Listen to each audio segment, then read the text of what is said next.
Bismillahirrahmanirrahim. Assalamualaikum warahmatullahi wabarakatuh.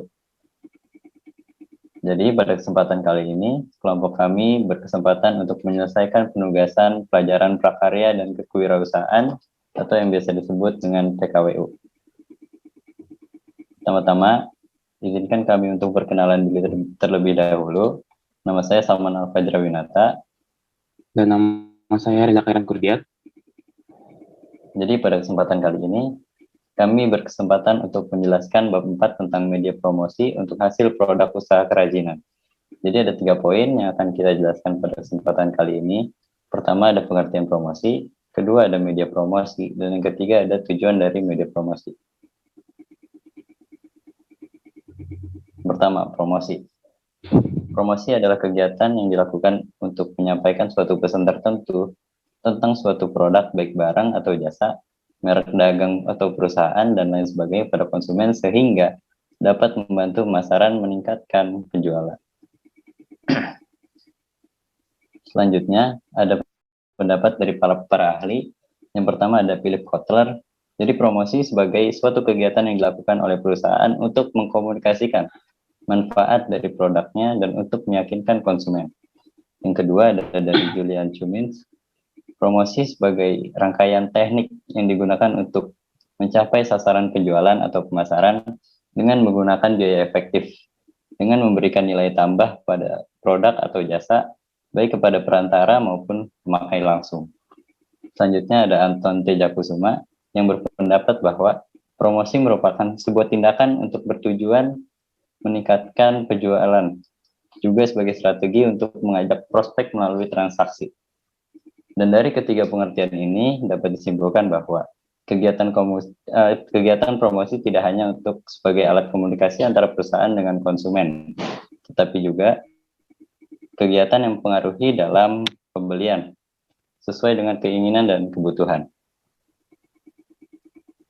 Selanjutnya ada media promosi.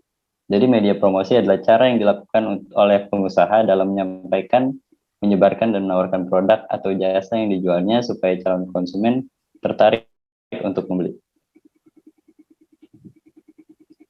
Selanjutnya, media promosi menurut Kasali, menurut ahli, yang pertama ada ATL atau above the line, media lini atas, merupakan media yang tak langsung mengenai audiensi karena terbatas pada penerimaan audiens media. Media lini atas atau above the line terdiri atas iklan-iklan yang dimuat dalam media cetak, media elektronik seperti televisi, radio, bioskop, dan media di luar ruang seperti papan reklame dengan angkutan. ATL memiliki ciri-ciri. Yang pertama, target audiens yang luas. Yang kedua, mudah untuk menjelaskan sebuah konsep dan ide. Yang ketiga, tidak ada interaksi langsung dengan audiens. Yang keempat, media yang digunakan adalah TV, radio, majalah, koran, tabloid, dan lain-lain. Yang selanjutnya, biaya produksinya lebih kecil daripada tayang. Selanjutnya ada BTL atau below the line. Atau bahasa Indonesia media lini bawah. Jadi media lini bawah ini merupakan media yang langsung mengena pada audiens karena sifatnya memudahkan audiensi untuk langsung menyerap suatu produk atau pesan. Media lini bawah atau below the line terdiri dari seluruh aspek yang berkaitan dengan direct mail, pameran, point of sale, display material. Media BTL memiliki ciri-ciri. Yang pertama, target audiensi dengan terbatas. Yang kedua, media atau kegiatan memberikan audiens kesempatan untuk merasakan, menyentuh, atau interaksi, bahkan melakukan pembelian. Yang ketiga, media yang digunakan event, sponsorship, sampling, point of sale, materials, consumer promotion, trade promotion, dan lain-lain. Yang selanjutnya, biaya produksi lebih besar daripada tayang dalam promosi. Sering disebut adanya media primer dan media sekunder. Untuk selanjutnya akan dijelaskan oleh rekan saya. Nah, selain ATL dan PTL atau above the line dan below the line, kini sudah berkembang media baru yang melintas dua media tersebut, yaitu TTL atau through the line. TTL mencangkup penyempurnaan komunikasi media massa dan non-media massa, sehingga melintas media, biasanya media promosi ini disebut sebagai media promosi online. TTL dapat digolongkan sebagai media baru, contohnya media luar ruang, video, media, interaksi digital, web banner, dan jejaring sosial. Salah satu yang termasuk dalam TTL ini adalah ambient, media yang memanfaatkan ruang umum sebagai media yang berpotensi mempengaruhi target secara langsung. Media di ruang maya ataupun ambient, media sulit dikategorikan pada ATL atau BTL, bahkan tidak ada kategorinya. Ambient media tidak mengiklankan frekuensi tayang, namun mengintegrasikan konstruksi, ergonomik, interaktivitas sangat berbeda dari media konvensional lainnya. Nah, selanjutnya ada tujuan media promosi.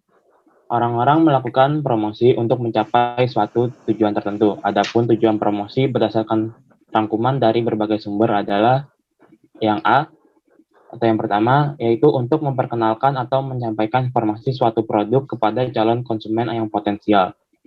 Lalu yang kedua, untuk mendapatkan konsumen baru dan untuk menjaga loyalitas konsumen tersebut. Yang ketiga, untuk menaikkan penjualan serta laba atau keuntungan. Yang keempat, untuk membedakan dan mengunggulkan produknya dibandingkan dengan produk kompetitor. Yang kelima, untuk branding atau membentuk citra produk di mata konsumen sesuai dengan yang diinginkan. Lalu yang keenam, untuk merubah tingkah laku dan pendapat konsumen tentang suatu produk. Nah, sedangkan menurut Bond dan Kurz, tujuan promosi adalah yang sebagai berikut, yaitu yang pertama, menyediakan informasi ini merupakan tujuan strategi promosi yang dilakukan oleh perusahaan, hanya menyebabkan informasi yang diberitahukan calon pembeli tentang produk atau jasa yang akan dipasarkan. Tujuan dari promosi ini adalah mendiferensiasikan produk dan tujuan jasa perusahaan dengan produk atau jasa pesaing. Dengan jasa mengaplikasikan konsep yang disebut positioning. Pemasar berupaya meraih tempat di dalam benak konsumen. Maksudnya yaitu mengomunikasikan perbedaan-perbedaan signifikan mengenai atribut, harga, kualitas, atau manfaat dari produk atau jasa konsumen.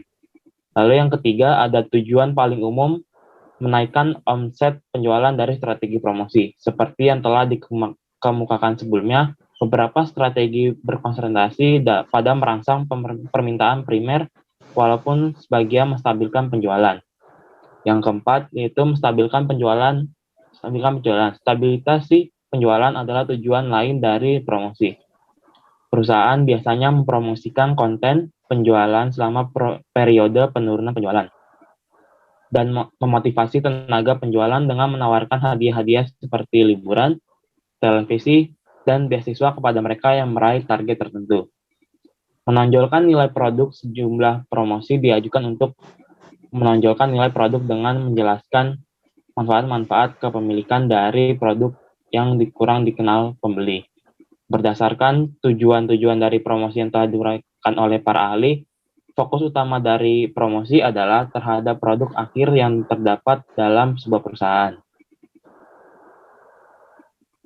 Sekian dari kelompok ini, kurang lebih mohon maaf. Wassalamualaikum warahmatullahi wabarakatuh.